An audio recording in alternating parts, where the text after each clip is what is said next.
Hello, and welcome to another episode of Ask the Child Therapist. I'm Natasha Daniels, child therapist and creator at anxioustoddlers.com.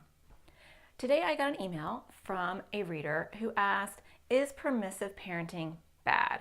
And that's a really good question because a lot of times I'll work with couples and different families where one parent has a different parenting style than the other, or both parents have no parenting style, and it is a very permissive parenting environment. So let's talk about permissive parenting. For starters, what is permissive parenting? So let's just talk about some indicators that perhaps you have or your partner has a permissive parenting style. Do you have no rules or limits for your kids? Do you parent out of fear that your kids are going to be upset with you or disappointed or won't like you anymore? And so you don't parent because you want to avoid those negative feelings. Do you worry about saying no to your kids? You don't want the big fallout that's going to happen, and so you're just a yes person because you don't want to deal with the blow up. Do you spend more time trying to be your child's best friend than your child's parent? Is it more important that your child really love you and like you as a playmate than as a parent? Those are just some big indicators that you might be having a permissive parenting style.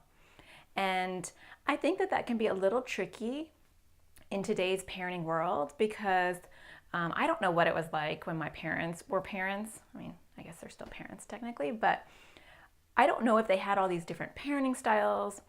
I mean, now that we have the internet and we have social media, we have labels for different parenting styles, and there's different parenting camps. We have so many different labels for different types of parenting, to the point where I think it's like confusing.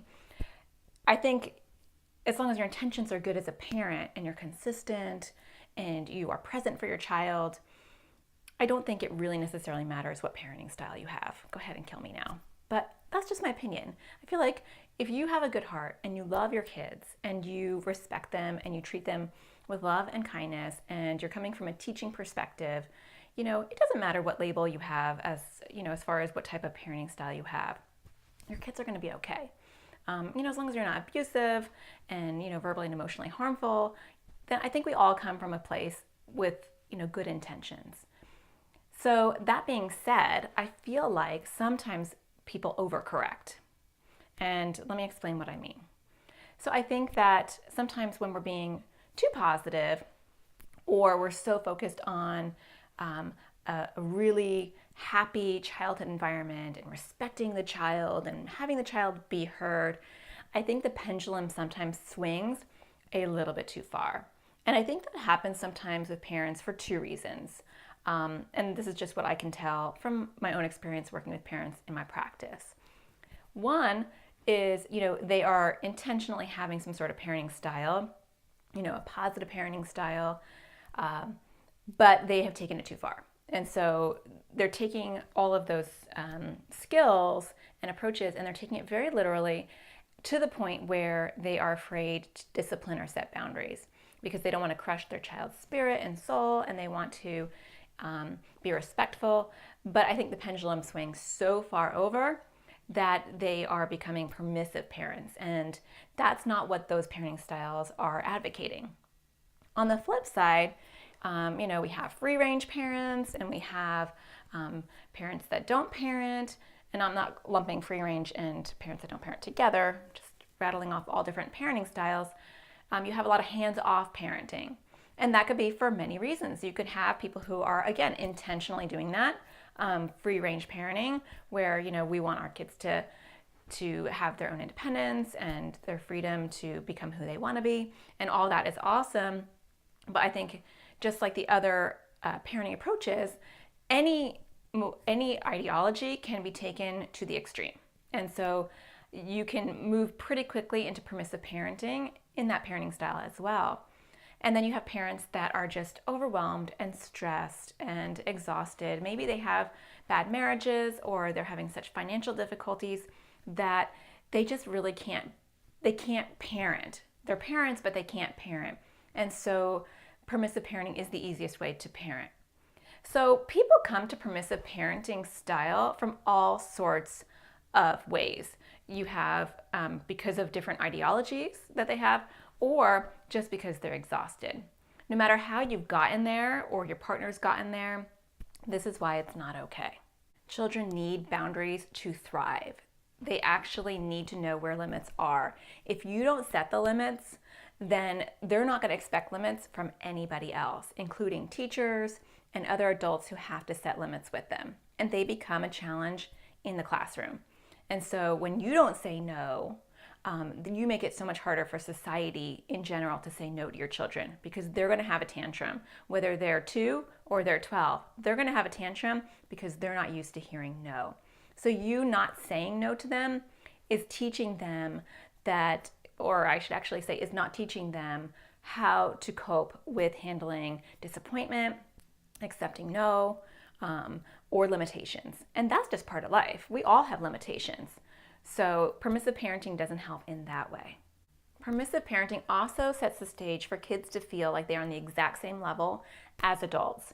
And although maybe, depending on your ideology, that seems like a great thing, it really isn't, because there's a reason why kids are meant to feel like kids and grown-ups are supposed to be grown-ups. We set rules and expectations, and kids listen because, they're impulsive, and, if they did everything that they wanted to do, it'd be a very scary world for them and for all of us. And so they need to respect the hierarchy that, parents set the rules and boundaries and children listen. And children aren't privy to every conversation that's going on in the house. And they aren't privy to every decision. Some decisions are just parent decisions. Some decisions are just teacher decisions. But when you have permissive parenting in your house, everyone is equal often. That is kind of how kids interpret it. And that can create a big monster in your child. And that's not helpful. The last point I want to bring up is similar to the first point, which, we talked about your child, not being able to accept no. But the last point I want to bring up is that permissive parenting basically tells kids that rules don't apply to them. They do not have rules. They do not have expectations placed on them. And so they feel like they are above any rule that is set. And this is similar to accepting no, but it can be a little bit more dangerous when you're talking about a 15 or 16-year-old who has been raised with permissive parents who let them do whatever they want, get whatever they want, sets no limits. Now they're in a car, now they're being exposed to alcohol and drugs and, shopping by themselves. And so that makes them much more likely to be dangerous, behind the wheel, to shoplift, to do drugs, because they've never had anyone set limits for them. And so they don't know how to set limits for themselves. And that's a really scary thing. That's my quick snapshot concerns about permissive parenting. I think it's really important that parents hear that it is okay to set limits for your kids. It is okay to set boundaries. It's okay for your kids to be sad or mad at you, to not like you sometimes. Sometimes that's an indication that you're doing an okay job. As long as you are robotic, as far as not getting angry or raging on your children, we're all human, we all do that sometimes, but as long as you're trying to keep that in check and you're setting loving boundaries and rules and have clear expectations, your kids are going to blossom. So that is what I have to talk about on permissive parenting. If you have a question you want me to talk about for the next episode, please shoot me an email at anxioustoddlers@yahoo.com. That's anxioustoddlers@yahoo.com. I think I said at before that. If you have comments about this, please ring in. We all have different views on parenting, and that's totally okay. Love to get your opinion and your take on permissive parenting. So go ahead and leave a comment below. And I look forward to talking to you next week. I'm Natasha Daniels at anxioustoddlers.com. Have a great week.